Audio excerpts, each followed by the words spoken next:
Ya llegó el primer depósito en tu cuenta. El primer sueldo tuyo, ganado con tu tiempo, tu esfuerzo y tus ganas. Es uno de los momentos más emocionantes de la vida de cualquier joven. Y también, sin que nadie te avise, uno de los momentos financieramente más peligrosos. Porque nadie te enseñó qué hacer con ese dinero. Ni en la escuela, ni en la familia, ni en el trabajo. Simplemente llega a tu cuenta y de repente tienes que decidir qué hacer con él.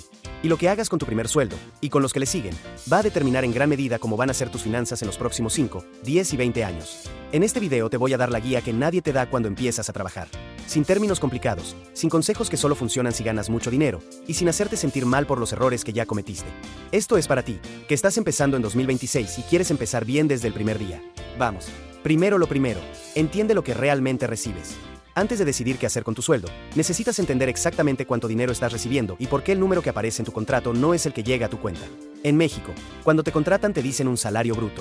Ese es el número que aparece en el contrato. Pero lo que realmente recibes en tu cuenta bancaria es el salario neto, que es el bruto menos todas las deducciones obligatorias. ¿Qué se descuenta de tu sueldo bruto? Las cuotas del Instituto Mexicano del Seguro Social, que cubre tu atención médica y una parte de tu futura pensión. El impuesto sobre la renta, que es el impuesto que pagas al gobierno por tus ingresos. Y en algunos casos, el descuento para el fondo de vivienda del Infonavit. En promedio, un trabajador joven en México recibe entre el 80 y el 87% de su salario bruto después de deducciones. Eso significa que si tu contrato dice 10,000 pesos, a tu cuenta pueden llegar entre 8,200 y 8,800 pesos. Esta distinción es fundamental porque muchos jóvenes planean sus gastos sobre el sueldo bruto del contrato y luego se sorprenden cuando el depósito es menor. Siempre planea sobre tu neto real. Acción inmediata. Revisa tu recibo de nómina o el comprobante de tu primera transferencia. Ese número, el que realmente llegó a tu cuenta, es tu ingreso neto real.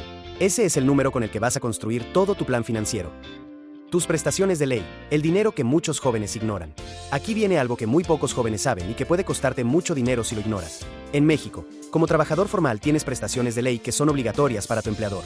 Y si no las recibes, te están robando. La primera y más importante es la inscripción al Instituto Mexicano del Seguro Social. Tu empleador tiene la obligación de inscribirte desde el primer día que trabajas, no al tercer mes, no cuando termines el periodo de prueba. Desde el primer día. Si no lo hace, está incumpliendo la ley y tú estás desprotegido en caso de accidente o enfermedad. La segunda prestación es el aguinaldo, que equivale a un mínimo de 15 días de salario y debe pagarse antes del 20 de diciembre de cada año. La tercera es las vacaciones, que el primer año son 6 días hábiles y aumentan con los años de antigüedad. Además, recibes una prima vacacional del 25% sobre el sueldo de esos días. La cuarta es el reparto de utilidades, conocido como participación de los trabajadores en las utilidades, o PTU, que se paga entre mayo y junio si la empresa tuvo ganancias ese año. Y la quinta prestación que muchos ignoran es la subcuenta de vivienda del Infonavit. Tu empleador aporta el 5% de tu salario a ese fondo cada bimestre. Ese dinero es tuyo y puedes usarlo para un crédito de vivienda en el futuro. Señal de alerta. Si llevas más de 30 días trabajando y no tienes número de seguridad social asignado, no apareces en el portal del Instituto Mexicano del Seguro Social, o no recibes recibo de nómina con los descuentos detallados, habla inmediatamente con tu empleador o acude a una delegación del instituto. Lo que debes hacer en las primeras 48 horas. Tu primer sueldo llegó a tu cuenta. ¿Cuáles son los primeros pasos concretos que debes dar antes de gastar un solo peso? Paso 1. No lo gastes de inmediato. Sé que suena difícil, especialmente si llevas semanas esperando ese depósito. Pero espera al menos 48 horas antes de hacer cualquier compra grande. La emoción del primer sueldo puede hacerte tomar decisiones de las que te arrepentirás el siguiente mes. Paso 2. Abre una cuenta de ahorro separada si todavía no tienes una. En 2026 tienes opciones completamente gratuitas y sin comisiones como Nu, Hey Banco o Spinba y Oxxo. Abre la tuya hoy mismo. Tarda menos de 10 minutos desde tu celular. Paso 3. Transfiere el 20% de tu sueldo a esa cuenta de ahorro antes de que pases ese dinero por tu mente como disponible para gastar. Lo que va a ahorros no existe para el día a día. Paso 4. Escribe en papel o en tu celular cuánto necesitas para cubrir el mes. Renta o contribución a tu casa, transporte, comida, teléfono. Ese es el mínimo que necesitas para funcionar. Todo lo que sobre de las necesidades básicas es lo que puedes usar para lo demás. Dato para 2026. En México ya puedes abrir una cuenta bancaria completamente en línea siendo mayor de 18 años, sin ir a sucursal, sin saldo mínimo y sin comisiones. No hay excusa para no tener una cuenta de ahorro separada desde el primer sueldo. ¿Cómo distribuir tu primer sueldo? El plan concreto. Ahora viene el corazón del video. Cómo distribuir tu sueldo de forma inteligente desde el primer mes. Vamos a usar la regla del 50-30-20, pero con una modificación muy importante para quienes están empezando. El ahorro va primero, no al final. Antes de calcular necesidades y deseos, apartas el 20%. Lo demás se distribuye con lo que queda. Te presento 2 ejemplos con sueldos reales para jóvenes que están empezando en México en 2026. Ejemplo 1. Sueldo neto de 8,000 pesos al mes. Ejemplo 2. Sueldo neto de 10,000 pesos al mes. ¿Notas algo importante en ambos ejemplos? El ahorro aparece primero, antes que cualquier otra categoría. Eso es intencional. La mayoría de personas intenta ahorrar lo que sobra al final del mes. El problema es que casi nunca sobra nada. Cuando ahorras primero, el resto del mes te ajustas con lo que quedó. Y te ajustas, aunque al principio sienta raro. Si vives con tus padres o familiares y no pagas renta, tienes una ventaja enorme. Ese dinero que se libera puede ir completamente a tu fondo de emergencia y a inversiones. Aprovéchalo ahora que puedes, porque esa ventaja no dura para siempre. Ventaja de vivir con la familia. Si no pagas renta y tu familia te apoya con la comida, podrías ahorrar hasta el 40 o 50% de tu sueldo. 2 años de ahorro agresivo en esa etapa pueden darte un fondo de emergencia completo y el inicio de un portafolio de inversión sólido. Tu Afore, el dinero que ya tienes sin saberlo. Hay algo que ocurre automáticamente desde tu primer día de trabajo formal y que la mayoría de jóvenes no sabe. Ya tienes una cuenta de ahorro para el retiro. Se llama Administradora de Fondos para el Retiro, o Afore, y se crea automáticamente cuando te inscribes al Instituto Mexicano del Seguro Social. A esa cuenta llegan aportaciones de 3 fuentes distintas cada bimestre. Tú aportas una pequeña parte de tu sueldo, tu empleador aporta otra parte y el gobierno federal también contribuye. Todo ese dinero se invierte y crece con el tiempo. El problema es que en México la pensión del Afore por sí sola no es suficiente para retirarte con comodidad. Los estudios muestran que la mayoría de trabajadores mexicanos se jubila con menos del 30% de su último sueldo como pensión mensual. La buena noticia es que puedes hacer aportaciones voluntarias a tu Afore desde hoy mismo, y esas aportaciones tienen beneficios fiscales que reducen el impuesto que pagas. Es una de las formas más eficientes de ahorrar para el largo plazo disponibles en México. Acción concreta. Entra hoy al portal esar.com.mx con tu número de seguridad social y consulta en qué Afore estás registrado y cuánto tienes acumulado. Si no te asignaron una o quieres cambiar a una con mejores rendimientos, puedes hacerlo desde el mismo portal de forma gratuita. Los 5 errores más comunes del primer sueldo. Para cerrar el tema de forma práctica, te comparto los errores más comunes que cometen los jóvenes con su primer sueldo, para que tú no los repitas. Gastar todo el primer sueldo en un solo día.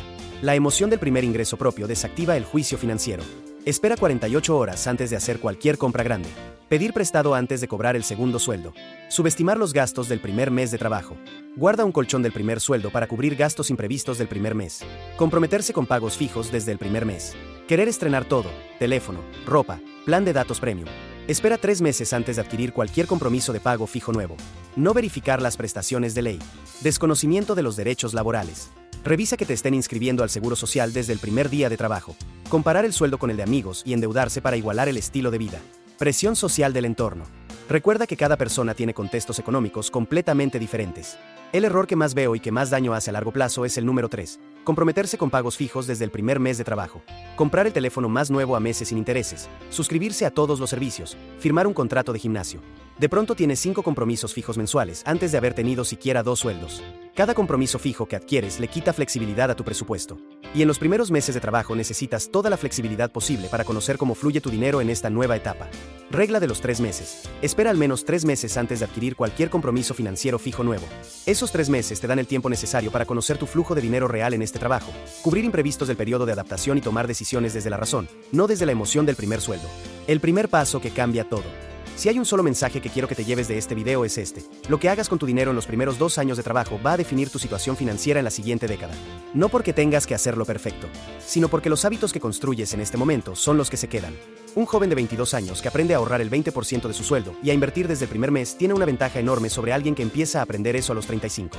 El tiempo es el recurso más valioso que tienes hoy y que no puedes recuperar mañana. Úsalo. Resumen y cierre. Hagamos un repaso rápido de todo lo que vimos hoy. 1. Entiende la diferencia entre tu sueldo bruto y tu neto. Planea siempre sobre el neto. 2. Verifica que tu empleador te haya inscrito al Instituto Mexicano del Seguro Social desde el primer día y que estés recibiendo todas tus prestaciones de ley. 3. En las primeras 48 horas, abre una cuenta de ahorro separada y transfiere el 20% de tu sueldo antes de gastar cualquier otra cosa. 4. Distribuye tu sueldo con la regla del 50-30-20, con el ahorro siempre primero. 5. Consulta tu Afore y considera hacer aportaciones voluntarias desde el inicio. 6. Espera 3 meses antes de adquirir cualquier compromiso financiero fijo nuevo. Tu primer sueldo es mucho más que dinero. Es el inicio de tu independencia financiera. Trátalo con la seriedad que merece y él te lo va a recompensar con creces en los años que vienen. Si este video te fue útil, suscríbete al canal. Cada semana subimos contenido sobre finanzas personales enfocado en jóvenes que están empezando. Nos vemos en el siguiente video.